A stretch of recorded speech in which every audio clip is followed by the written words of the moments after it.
Hi పిల్లలు యాడ్లో చూసి కావాలని అడిగారు. సరే ఒకసారి టేస్ట్ చూపించేద్దామని చేసాం.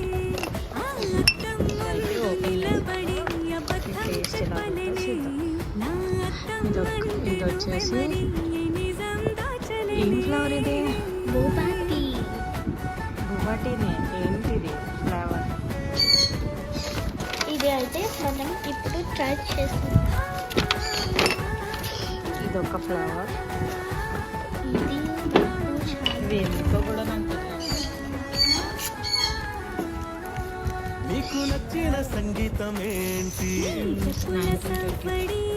నువ్వు నచ్చిన నగలు ఏంటి? నీకిష్టమైన చోటు ఏంటి? చాలా బాగుంది. నువ్వు కోరుకున్న దుస్తులేంటి?